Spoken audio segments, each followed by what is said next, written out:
So we've had the opportunity to be with this 2020 Jeep Wrangler Unlimited Rubicon with an EcoDiesel engine for about a week out here in Colorado and the Front Range. And it has been an excellent vehicle with its turbocharged 6-cylinder engine. Never had any problem with the power of it going up the mountain roads.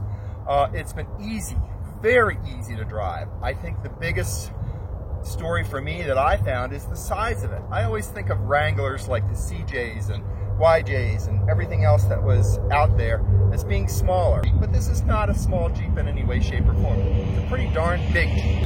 It's big on the outside, it's got the fenders, it's got all the Jeep to it. This vehicle is getting 22 miles per gallon on diesel fuel with its 6-cylinder turbocharged EcoDiesel engine. And this engine is a specific engine made for the FCA product line. It's an Italian-made engine. It clatters and makes all the noises that you love in a diesel. And best of all, it has a lot of power, it has the torque, it has everything that you want with a diesel engine. So really, what does the underside of a Jeep look like? Well, there certainly is a lot going on here. This one comes with skid plate shields for the 18.3 gallon diesel fuel tank, transmission, and transfer case. You can, of course, get optional skid plates. Heavy-duty red shocks to match those tow hooks, Dana M210 wide front axle, and M220 wide rear Trulock front and rear axle. This vehicle was built for being outdoors with a 4.0 Rock Track heavy-duty part-time four-wheel drive system. Wonderful big tires. And Jeeps have always been that way. I mean, that's what Jeeps are for. Jeeps are for exploring, are there for being outdoors people. They're for getting out in the wild, experiencing the wilderness. They're for trekking. They're for going through snow, over rocks, dirt roads. One of the things that we're getting a kick out of is finding the Easter eggs that are on the Jeep. And this one has a variety of them. We ask what an Easter egg is. Well, it's a little Jeep symbol. It's a image that shows that this is a Jeep. If you look at the front windshield on the right side, there's a little Jeep climbing up a mountain. You will see Jeep grills. You'll see little Jeep emblems. You'll see since 1941. That's another little Jeep symbol. So there are lots of Easter eggs on this Jeep Wrangler, as you'll find on many Jeeps. That's just one of the things that's fun about having a Jeep. When you think about a Jeep, they were built really for military use. Before World War II, the military asked for a very capable vehicle that became the Jeep, and it was manufactured by a bunch of different car companies, a bunch of different manufacturing companies that weren't even car companies. Today, it's FCA Chrysler owns the Jeep brand and has, in my opinion, made the Jeep better than any Jeep you've seen before. So one of the things that I have always said about FCA brand vehicles is they are a little staid, a little long in the tooth, but what they do very well is they make their vehicles, their Jeeps and their Dodges, even more for those people who love those vehicles. This Jeep is more Jeep than any Jeep I've ever owned, and I've owned a Jeep since 1966. I learned to drive in a Jeep. This Jeep is got everything that today's modern Jeep enthusiast wants. They want the look, and that you've got. They want the off-road capability, that you've got. And they want the technology, and yes, they've got that. Disconnecting sway bar, there's a button inside that you can hit that disconnects the sway bar so you can do more off-roading stuff. There is a button you can hit so you have a front camera that sees up and over or over ahead of you, as well as the camera in the back that sees what's behind you. But you really do, when you're cresting hill, you really want to see what's down below.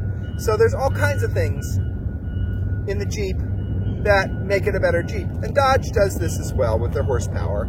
So FCA's been very good at that. One about having a Jeep is that you get to take the doors off, the windows off, and we're just putting around today, and I found out I could take these back windows off, which would be a lot of fun to have the top out.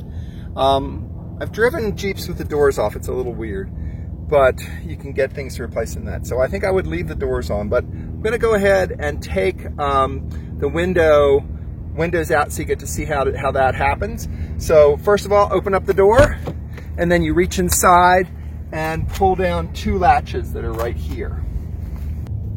So there are 2 latches, very simple, snap it there, and then you have to go to the back and open up the trunk, or what we call the back gate.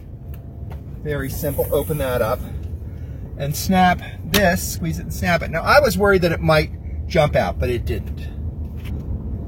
It's on 2 pins, so you just lean it back out, lift the 2 pins up, you can see those 2 pins there, and then take the window and move it away.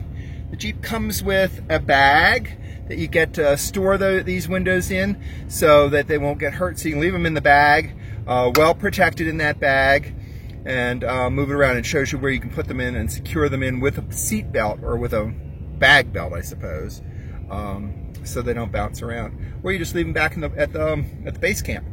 So very simple. So let's go put it back in. 2 pins. Find the little spots where they go. Snap in, close it. Just remember, snap it in and let it click. Snapping in, letting it click. So I talked about the bag. Here is the bag that comes with the Jeep. It zips open pretty easily.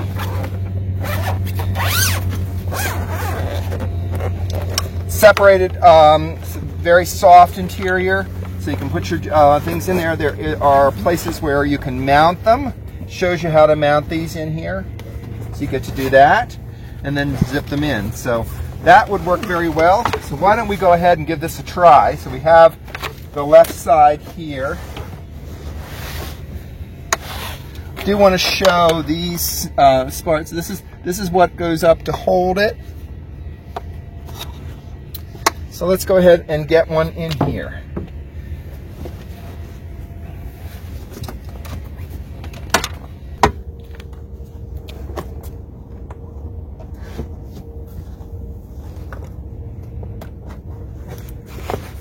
All right, so it took a little bit of figuring out what to do. Put the top in the bottom. There's a little place that fits in. The interior of the panel shows out, so the other one would go on the other side. Put them in there and then zip them up. Very cool, very easy, very simple, just like a Jeep would do. Not a whole lot of second guessing or thoughts. Question is, how many people are going to do it? Jeep enthusiasts love the look of a Jeep, whether it be the grille, the round headlights, the classic straight up windshield, the exposed fenders, the big tires, big off-road tires. This Jeep is designed for going off-road and going in places like we're in now, Colorado, USA. Jeep styling is always rugged. Jeeps really have not changed in the many years that Jeeps has been out there. Since 1941, when Jeep was made as a military vehicle, then those World War II vets loved those Jeeps so much that after the war in the 50s, they brought them home and they became a staple of the American suburban and country lifestyle. First of all, Jeeps can go anywhere, and that's one of the reasons we're in Colorado. Second of all, Jeeps are timeless. They're as American as they come. The style of a Jeep is classic. You're never going to see a Jeep that's not looking like a Jeep. For a rough and tumble Jeep, you got 64 grand to spend. Think about the Wrangler Rubicon. And don't forget to put that EcoDiesel engine in there. Had a great time with this Jeep. So thank you very much for watching, and we'll look forward to talking to you soon. You can't go wrong with a Jeep.